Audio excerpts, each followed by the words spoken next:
el Jurado Nacional de Elecciones tenemos un nuevo perfil electoral en el que se brinda información sobre las elecciones subnacionales del 2018, las cuales pueden ayudarnos como escenario para las próximas elecciones regionales y municipales a celebrarse este año. Conmigo se encuentra Henry Ayala, quien nos va a brindar mayor información. Buen día y bienvenido, Henry. Buen día, Lisette. Encantado de estar aquí con ustedes. Perfecto. Mire, para que los televidentes lo tengan mucho más claro, este tema del informe que nos vas a mostrar, me gustaría que sea más del tema de gráficos, ¿no? Mucho más detallado para que nos puedan entender en palabras simples. Sabemos que aquí se maneja un toque técnico, por así decirlo, ¿no? Por favor, explícame el primer cuadro que tienes ahí, a ver si lo podemos poner en pantalla, sobre población electoral.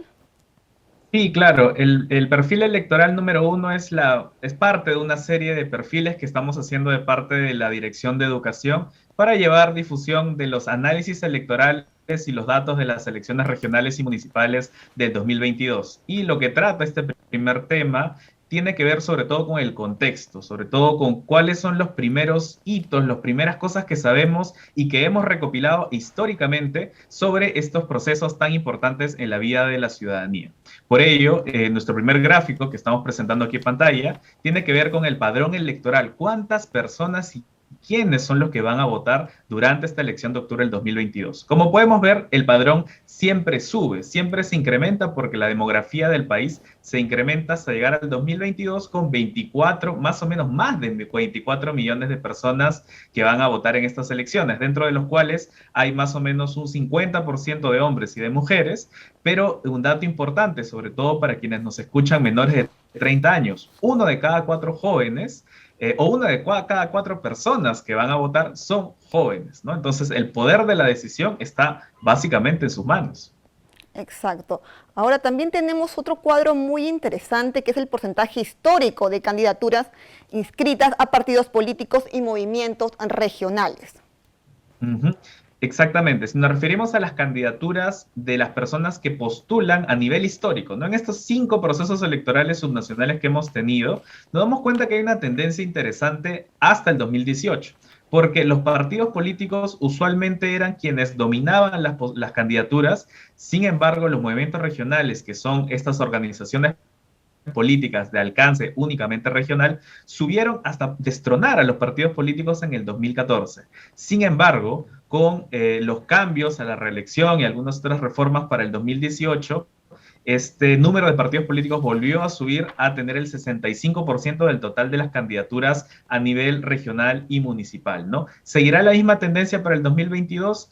Es muy probable que se mantenga de alguna manera, pero por otro lado, recordemos de que hay más movimientos regionales que están postulando o que están en proceso de postulación dentro de estas elecciones internas que tendremos próximamente. Perfecto. Ahora, aquí quisiera sí que resaltes y que hagas mayor énfasis en el índice de competitividad.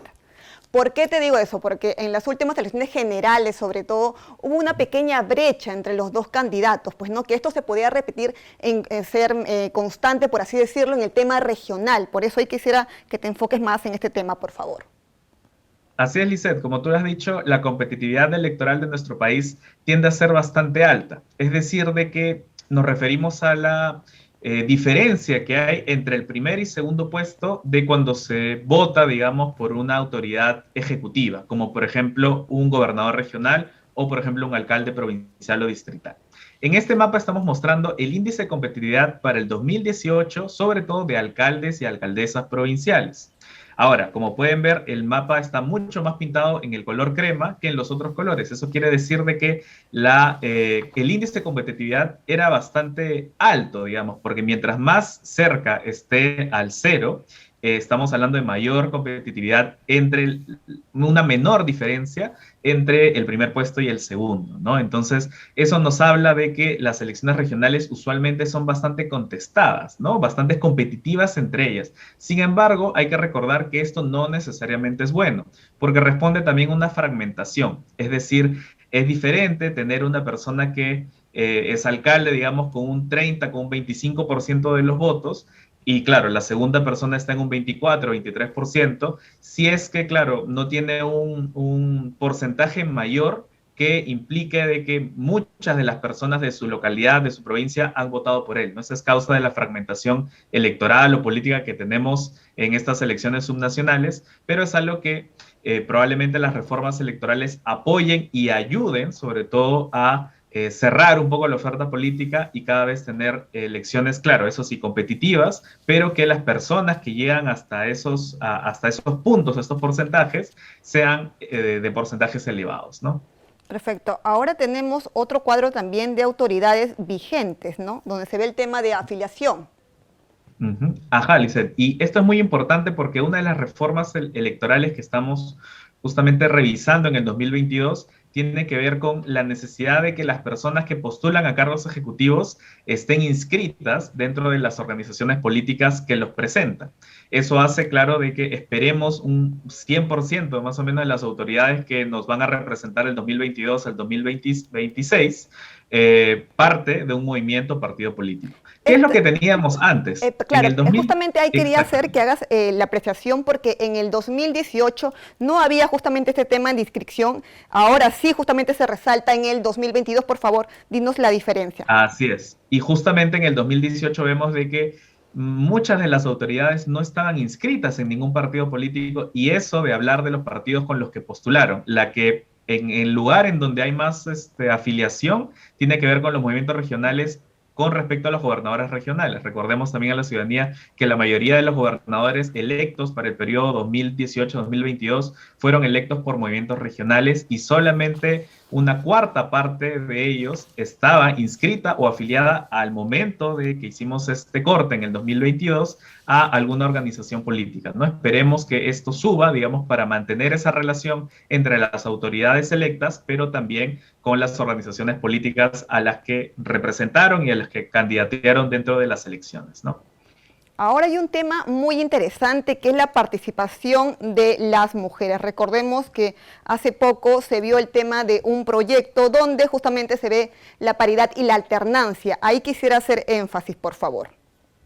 Claro que sí, porque el tema de las mujeres o de la participación y representación de las mujeres para el Jurado Nacional de Elecciones es bastante fundamental, ¿no? Entonces, una manera de adentrarnos o profundizar a cuál van a ser los efectos de estas reformas que, como ya se han hablado antes, de la paridad y la alternancia e incluso la paridad horizontal en cargos de gobernadores o gobernadoras regionales, podemos ver que, claro, esto responde a que no ha habido muchas postulaciones, sobre todo a cargos ejecutivos, ¿no? Cuando me refiero a ejecutivos, estamos hablando de gobernadoras, de alcaldesas a nivel provincial y distrital.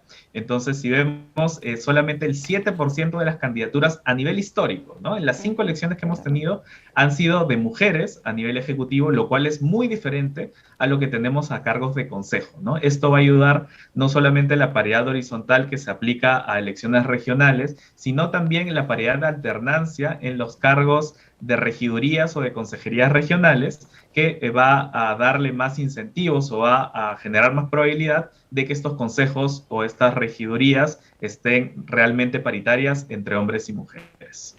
En cuanto mayormente se ha incrementado, no sabemos de que ha ayudado mucho esta última resolución, pero ¿cuánto sería el porcentaje desde el 2018 al 2022?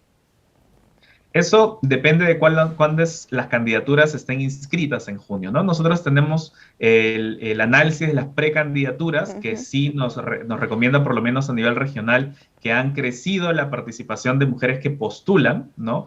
Pero lo que vamos a ver y con lo que vamos a poder analizar con más detenimiento es sobre todo cuando ya las candidaturas estén inscritas, habiendo pasado su periodo de elecciones internas para observar justamente en qué posición de lista están, en qué momento están. Y sin embargo, claro, tanto las precandidaturas en las internas y las candidaturas ya oficiales, cuando las tengamos en junio, ya iniciado el proceso formal, tendremos también perfiles electorales en donde haremos mucha profundización sobre estos puntos que son de manera relevante para la ciudadanía.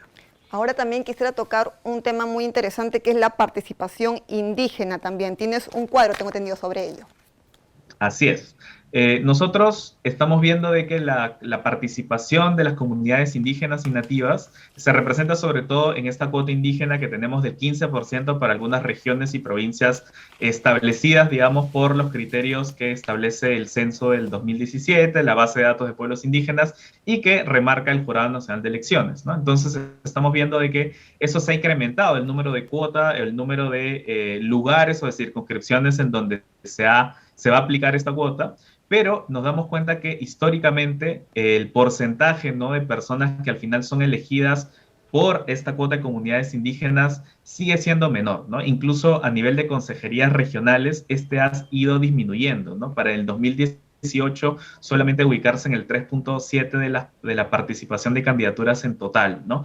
Si bien en las regidurías provinciales ha ido mejorando, esperemos que con este aumento de las circunscripciones donde se aplicaría la cuota, haya una mayor tasa de efectividad con respecto a las candidaturas indígenas y con ello mejorar la capacidad de representación que pueden tener estas poblaciones, ¿no?, en situación de vulnerabilidad y exclusión para poder participar de la política que se necesitan en sus localidades, en sus distritos y en general en todas las regiones de nuestro país. Perfecto, yo te agradezco por esta valiosa información que nos has brindado y sobre todo que lo has hecho de una manera muy amena y simple, ¿no? Muchas gracias, Henry. No, gracias a ti y recordarle a la ciudadanía que estos perfiles van a estar colgados en las redes sociales del Jurado Nacional de Elecciones y pronto en la página de Voto Informado para que lo puedan revisar de libre descarga. Perfecto, ya lo saben, tienen la página de Voto Informado para poder ilustrarse y también enterarse de esta valiosa información que nos ha traído Henry. Nosotros vamos a una pausa y retornamos.